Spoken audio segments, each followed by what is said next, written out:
Hello friends, very good evening. जैसा कि मैंने पहले भी कहा था कि नॉलेज प्रोवाइडर चैनल पे आपको टफ़ चीज़ें कविता के माध्यम से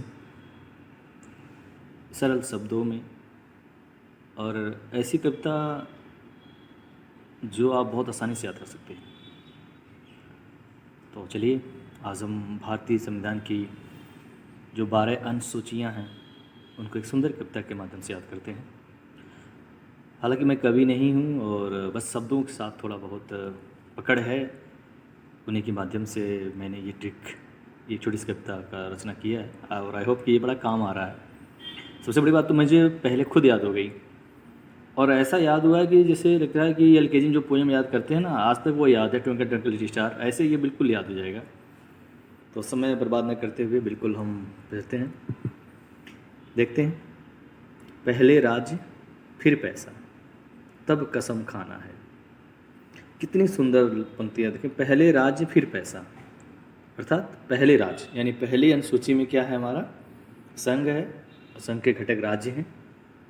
और कह रहा है कि पहले यानी पहली अनुसूची में संघ और उसके राज्य के बारे में बात करेंगे, केंद्र शासित क्षेत्रों के बारे में बात करेंगे। और एक चीज़ जानकारी दें आपको कि संविधान के 69वें संशोधन के द्वारा दिल्ली को राष्ट्रीय राजधानी क्षेत्र का दर्जा दिया गया था।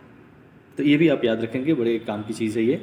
तो पहले राज फिर पैसा, यानी पहले राज हो गया फिर पैसा। पैसे से मतलब है कि द्वितीय अनुसूची, यानी इसमें हम अपनी जो राज्य व्यवस्था हमारी है, राष्ट्रपति, राज्यपाल, लोकपाल, विधानसभा के अध्यक्ष, उपाध्यक्ष, सभापति, उपसभापति, विधान परिषद, उच्च न्यायालय, मतलब इत्यादि जो हमारे माननीय पद हैं, उनकी सैलरी, उनके वेतनमान से जिक्र करेंगे। तो जाहिर सी बात है पैसे की बात की जा रही है। पहले राज्य फिर पैसा, यानी दूसरे पे क्या आएगा, पैसा। दूसरी अनुसूची में पैसे की बात करेंगे। तब कसम खाना है, तब कसम खाना है, यानी तीसरी बार कसम यानी शपथ, कसम यानी शपथ। अर्थात इसके अंतर्गत हम मंत्री जो होते हैं उस न्यायालय के, उच्चतम न्यायालय के न्यायाधीशों द्वारा उनको शपथ दिलाई जाती है। तो तीसरी अनुसूची में शपथ का प्रावधान है। ठीक कितनी सुंदर है, पहले राज्य फिर पैसा, तब कसम खाना है, चौथी बार प्रतिनिधि बन के अनुसूचित क्षेत्रों में जाना। बस केवल 4 लाइन की कविता है। आई होप आपको याद हो गया, एक बार फिर से पढ़िए। पहले राज्य फिर पैसा, तब कसम खाना है, चौथी बार प्रतिनिधि बन के अनुसूचित क्षेत्रों में जाना है। चौथी बार यानी चौथी अनुसूची। चौथी अनुसूची में हम देखें तो राज्य तथा संघीय क्षेत्रों के राज्यसभा जो प्रतिनिधि हैं, प्रतिनिधित्व की बात की जा रही है। तो चौथी बार प्रतिनिधित्व, यानी चौथी अनुसूची में प्रतिनिधित्व का जिक्र किया जा रहा है। और आगे कह रहा है प्रतिनिधित्व करके क्या करना है हमको, अनुसूचित क्षेत्रों में जाना है। अनुसूचित क्षेत्रों में जाना अर्थात 5वीं जो हमारी अनुसूची है तो अनुसूचित जाति, अनुसूचित जनजातियों के बारे में है और इसके बारे में हम जिक्र भी करेंगे आगे। तो पहले हम इन 4 पंक्तियों को पकड़ते हैं फिर से। पहले राज्य फिर पैसा, तब कसम खाना है, चौथी बार प्रतिनिधित्व बन के अनुसूचित क्षेत्रों में जाना है। बिल्कुल आप दोहरा लीजिए, बहुत सुंदर है और आई होप बहुत काम की चीज़ है। अब आगे बढ़ते हैं। अब ये देखें, अब आ गया 6वीं बार एटीएम लगा के।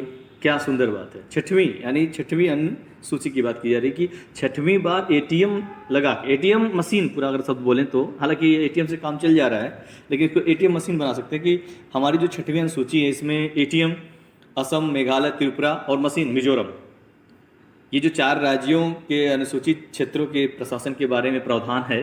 तो ये कह रहे 6वीं बार एटीएम लगा के आप मशीन याद कर सकते हो। एटीएम मतलब मशीन हो जाएगा आपके साथ, तो बिल्कुल आसानी से आप याद कर सकते हो कि एटीएम मतलब क्या होता है। यानी 6वीं अनुसूची में हम उन 4 राज्यों का जिक्र करते हैं और उन 4 राज्यों के जनजातीय क्षेत्रों के प्रशासन के बारे में जो प्रावधान है उसके बारे में जिक्र करते हैं। यानी 6वीं बार एटीएम लगा के, क्लियर। अब 6वीं बार क्या आता है, 7वीं शक्तियों को बतलाना है। और 7वीं अनुसूची में शक्तियों का बंटवारा किया गया है। केंद्र और राज्य के बीच में जो शक्तियाँ दी गई हैं, हम सबको पता है कि 3 सूचियाँ बनी हैं जिस पे कानून बनाने के प्रावधान है, संघ सूची, राज्य सूची, समवर्ती सूची। तो 7वीं अनुसूची में हम शक्तियों को बांट रहे हैं। तो कितनी सुंदर ट्रिक है कि 6वीं बार एटीएम लगा के शक्तियों को बतलाना है। यानी 7वीं बार क्या करेंगे हम, शक्तियों को बतलाना है कि भाई किसकी क्या शक्ति, जैसे पुलिस हो गया तो ये राज्य सूची का विषय है। तो ऐसे तमाम जो कैटेगरी बनी गई है उस पर भी एक ट्रिक आएगा, कविता के माध्यम से आपके सामने प्रस्तुत की जाएगी। आगे की पंक्तियाँ देखें, बहुत सुंदर लिखा है मैं अपनी तारीफ खुद कर रहा हूँ। कह रहा है कि 9 तारीख को पैसे लेकर, अर्थात 9वीं अनुसूची में 9 तारीख को पैसे लेकर 10 को बदल जाना है। अब कह रहा है कि 9वीं अनुसूची में किसके बारे में बात की जा रही है। अब देखें, गौर करेंगे हम कि 9वीं अनुसूची में हम संविधान में जो अनुसूचित प्रावधान है, जैसे कि संपत्ति का अधिकार था, उसके बारे में बात की जा रही है कि क्या करते हैं कि हम संपत्ति के बारे में जिक्र करते हैं। और एक चीज़ बताएं आपको कि संविधान संशोधन अधिनियम 1951 के द्वारा इसे जोड़ा गया था। और ये बड़ी ही कमाल की चीज़ है कि हम सबको अच्छी तरह से पता है कि संपत्ति का जो अधिकार था इसके बारे में विशेष बात की जाती थी। तो कह रहा है कि 9 तारीख को पैसे लेकर, 9 तारीख को पैसे लेकर अर्थात संपत्ति, तो 9वीं अनुसूची में संपत्ति का जिक्र किया जा रहा है कि इसके अंतर्गत राज्य द्वारा संपत्ति के अधिकरण की विधियों का उल्लेख किया जा रहा है। अब कह रहा है 10 को बदल जाना है, लो 9 को पैसे लोगे और 10 को बदल जाना है, अर्थात 10वीं अनुसूची में दल बदल कानून, 10 को बदल जाना, पैसे लिए 9 को पैसे लिए, 9 को संपत्ति की बात की जा रही है और 10 को लेकर लो, 10 को क्या हो रहा है, दल बदल कानून। अब आजकल तो टर्न कोड बहुत तेज़ी से चल रहा है और आपको पता अच्छी तरह से कि इसके बारे में कि हमारे संविधान के 92वें संशोधन में 1985 में कह रहा है कि इसके द्वारा से जोड़ा गया था दल बदल कानून के प्रावधानों को। तो 9 तारीख को पैसे लेकर 10 को बदल जाना, आप चाहो तो 2-2 लाइन भी याद कर सकते हो, जैसे 9 तारीख को पैसे लेकर 10 को बदल जाना है, यानी 9 तारीख को पैसे यानी संपत्ति की बात की जा रही है और 10वीं अनुसूची में जाहिर सी बात है दल बदल कानून की बात की जा रही है। अब आगे की ट्रिक देखें, फिर ये 2 लाइन बड़ी कमाल की हैं। 11 को मेरी पंचायत है, जब पैसे लेकर भग जाओगे, बदल जाओगे तो जाहिर सी बात आपकी पंचायत बुलाई जाएगी, आपको बुलाया जाएगा। तो कह रहा है कि 11 को मेरी पंचायत है, अर्थात 11वीं अनुसूची में पंचायत राज व्यवस्था के बारे में जिक्र किया गया है और जिसके बारे में हम सभी जानते हैं कि 73वें संवैधानिक संशोधन 1993 के द्वारा ये जोड़ा गया था पंचायती राज व्यवस्था। तो कह रहा है कि 11 को मेरी पंचायत है, 12 को नगर बसाना है। जब पंचायत फरिया जाएगा, भाई क्लियर हो जाएगा, कंफर्म हो जाएगी, तो 12 को हम क्या करेंगे, नगर बसाएंगे। अर्थात 12वीं अनुसूची में नगर राज्य के स्वशासन के बारे में बात की जा रही है। और इसके बारे में आपको बता दें कि यह भी अनुसूची संविधान के 74वें संवैधानिक संशोधन 1993 के द्वारा जोड़ी गई है। इसमें शहरी क्षेत्र के स्थानीय स्वशासन के बारे में बात की जाती है और उस समय लगभग 18 विषय दिए गए थे इसमें।